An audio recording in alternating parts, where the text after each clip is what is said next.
Bonjour à vous tous. Salut. Bonjour. Bonjour, bienvenue. Quel est votre prénom? Bruno. Bruno. Montez Bruno. Bienvenue dans Business ou Talent. Voilà. Une minute pour nous pitcher. Je vous remercie de m'avoir invité tout d'abord. Voilà. Je vais vous présenter EMI12. EMI12, nous sommes avant tout depuis 15 ans des fabricants, des concepteurs de jeux électroniques pour centres de loisirs indoor. Et il y a 4 ans, nous nous sommes dit, en voyant la progression du secteur du loisir, qui commence à prendre ses lettres de noblesse quelque part, on s'est dit pourquoi ne pas créer des centres de loisirs multi-activités intégrés. Depuis 4 ans, on a créé 4 centres de loisirs. Et comme je vous ai dit il y a quelques secondes, la croissance est très importante et on se dit maintenant il faut passer à une vitesse supérieure. Comme on dit, seul on va vite, à 2 on va plus loin. Et donc la franchise nous paraissait une belle solution pour se développer le réseau au niveau national mais aussi au niveau international. Nous avons le savoir-faire, on aimerait bien le faire savoir. Ok. Qu'est-ce que vous êtes venu chercher, Bruno, du coup? Alors moi je suis venu chercher des partenaires et je suis venu chercher de l'investissement. Combien? Pour créer la société qui serait la société faîtière au niveau franchiseur, donc on parle de 900 000 €, donc une participation au capital avec peut-être des comptes associés ou des comptes ouverts là-dedans. Bon voilà, mais la demande est sur 900 000 € globalement, tenant compte du fait que nous on est d'accord aussi de participer à ce capital évidemment. D'accord. Est-ce que vous avez une idée des parts ou de ce que vous donnez en contrepartie? Pas encore? Alors une idée de départ entre 30 et 40%, mais ça peut être plus. Il suffit d'avoir un bon pacte d'actionnaires. Ok. Pas pour plus. Il y a quelque chose que je ne comprends pas. Donc vous avez de l'expérience dans les centres de loisirs, donc on parle de laser game, tout ce genre de choses, bowling, etc. Et là, donc vous voulez monter une franchise et vous ne consultez que sur cette partie-là.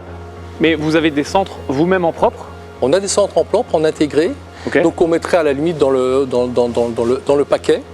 Mais comme je vous disais, on est sur 2 phases. C'est-à-dire qu'on a appris l'expérience et les mauvais côtés, comme toute entreprise qui se développe, et on a appris aussi de nos erreurs. Et ces centres-là n'ont pas toujours, en toute transparence, n'ont pas toujours eu la rentabilité que nous voulions espérer. On a fait des erreurs, on a changé des jeux, etc. On a changé d'activité. Mais maintenant, on a passé cette expérience-là. Et contrairement peut-être à une franchise qui commence et qui vous dirait, tiens, moi j'ai une idée, je veux lancer une franchise, je vais ouvrir mon premier magasin ou mon premier point de vente. Ici, on a déjà eu ces 2, 3, 4 ans qui nous ont permis de mûrir avec cette expertise aussi depuis 15 ans, comme je vous disais, puisqu'on a 150 clients répartis dans toute l'Europe, en Afrique et un petit peu en Asie. Et là, vous avez un centre actif du coup qui représente un peu le modèle pilote que vous allez mettre en franchise? Alors oui et non. On a des centres actifs qui ne sont pas vraiment des modèles pilotes, mais en tout cas qui peuvent devenir modèles pilotes. Un modèle pilote, c'est tout simplement le business que tu vas reproduire quand tu franchises. Donc, c'est-à-dire tant de mètres carrés, ça peut être adaptable. Je vends ce type de produit et j'ai ce type de prestation. Donc, imaginons, il fait des laser games. C'est un laser game de entre 100 et 300 mètres carrés avec ce type de service, l'accueil comme ça, la déco comme ça, le type de prestation comme ça. Et c'est ça ensuite que tu vas aller vendre à des franchisés, parce que globalement, des franchisés qui viennent te voir, ils veulent gagner de l'argent sans avoir tout le process de création de marque et tout ce qui est assez douloureux. Donc on est à cette phase-là. Il y a notamment un centre qui pourrait devenir modèle pilote, oui, avec une recustomisation et surtout en remodelant certaines choses qui nous ont fait défaut, C'est quoi ces choses qui ont fait défaut justement? Pardon? C'est quoi les choses qui ont fait défaut? Par exemple, la communication par exemple. Ou tout simplement pas assez de rigueur au niveau du principe d'une marque avec une conceptualisation. On a pour le moment des gérants qui croient bien faire et qui font souvent très bien, mais qui ont une vision peut-être trop le nez dans le guidon. Et la franchise permettra au niveau communication, au niveau notoriété, au niveau jeu, etc., de quelque part aussi faire des communications latérales entre centres. Avant même d'aller sur le concept de la franchise, ce qu'on a besoin de comprendre, c'est un centre.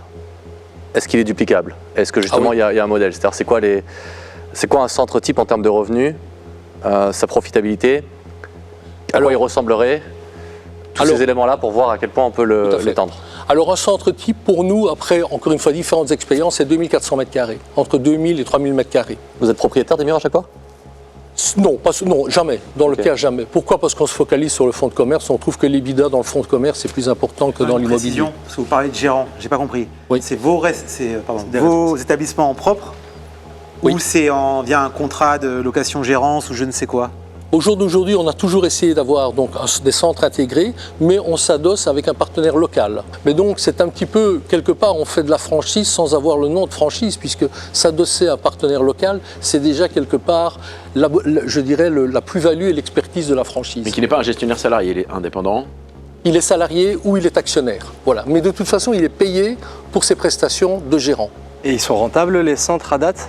Alors il y a des centres justement, vous me posiez la question quel est le modèle, pour moi c'est 2400 m², parce qu'on a un centre à 5000 m², mais qui est moins rentable, qu'on doit d'ailleurs remodeler, mais qui est moins rentable.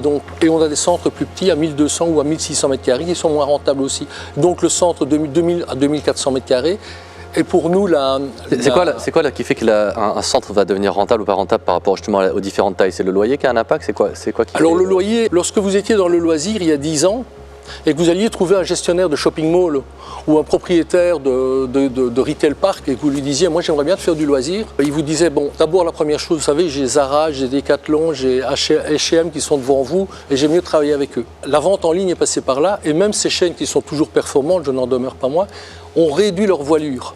Et donc, pour la première fois, entre guillemets, les centres de loisirs comme les Basic Fit, enfin tous les centres de finesse, ont une vraie opportunité à aller dans les centres commerciaux, dans les galeries commerciales. Et les chiffres d'affaires totaux? Alors, un centre de loisirs de 5000 m² fait entre 200 et 250 000 euros par mois. Par mois? Pardon? Par mois? Par mois, oui. Ah, oui. c'est de Sur l'argent. la cible, 2400 m², on attend quoi? Alors, on est sur entre 100 et 150 000 euros. Ok, donc 1,5 million à 1,8 million. L'investissement, il est de combien pour le franchisé? L'entièreté, donc ça c'est le modèle, l'entièreté de l'investissement, hormis évidemment des travaux de murs importants, mais le contenu on va dire et les améliorations du contenu de la coque, on est sur 800 euros du mètre carré. Pour un centre de 2400 m², on est plus ou moins sur 1,6 million à 1,8 million. Bon, c'est beaucoup. Oui, c'est beaucoup. C'est pas mal, c'est un amortissement C'est important. énorme. Les CAPEX, c'est des dépenses, des gros investissements sur les actifs à long terme. Donc des actifs que tu vas amortir. Ça peut être des bâtiments, des véhicules, même les investissements technologiques. Donc en gros, c'est les gros tickets d'entrée pour pouvoir avoir un outil de travail versus des OPEX qui sont des frais de fonctionnement. Mais par contre, l'EBITDA est intéressant. On a la charge salariale et on n'a pas de food cost. Oui, les bidas type en pourcentage, c'est quoi? Alors, 40, 50, nous, on est plutôt à 30%, 30. mais on doit espérer 35 à 40%. Donc Ça veut dire en fait, beaucoup non qu'on plus. recherche des gens qui ont de l'argent, soit investisseurs, soit des gens entrepreneurs, qui vont devoir mettre 20 à 30% d'apport. Donc en gros, ouais, ils vont devoir sortir quand même un bon 500 000 euros quoi, avec le fonds de roulement, etc. À franchiser, vous voulez dire? Franchisé, ouais. Alors, on commence à avoir des accords cadres, on est plus sur un apport de 200, 250 000 euros. Ouais. Ok. Ouais, j'ai une question. Emi12, c'est une entreprise que vous avez créée il y a 25 ans. C'est une marque. Hein. Marque Oui. que vous avez créée il y a 25 ans. Oui. Qu'est-ce qui fait que vous autofinancez pas tout le projet ou du levier bancaire ou votre présence ici et cette volonté de lever? L'histoire va très vite. La croissance dans les centres de loisirs, c'est vraiment le loisir n'était pas vraiment un secteur reconnu. C'était quelque chose d'empirique ou d'embryonnaire entre la restauration et des centres de loisirs extérieurs.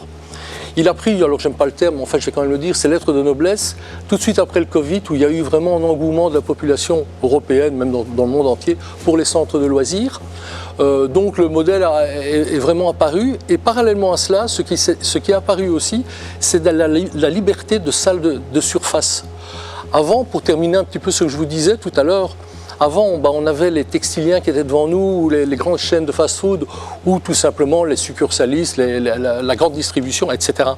Maintenant, ces gens-là ne recherchent pas spécialement plus à s'étendre, et donc les gestionnaires de shopping mall, par exemple, non pas pour nos beaux yeux, mais se disent c'est le moment de changer nos centres commerciaux. Vous êtes souvent à Dubaï, et à Dubaï, c'est vraiment le cas de figure. Shop, eat and enjoy. Pas embêté, je sais pas pourquoi vous voulez franchiser finalement? Pourquoi pas faire des centres en propre, plus gros? Ça va pas aller vite. C'était un peu lié à ma question d'avant.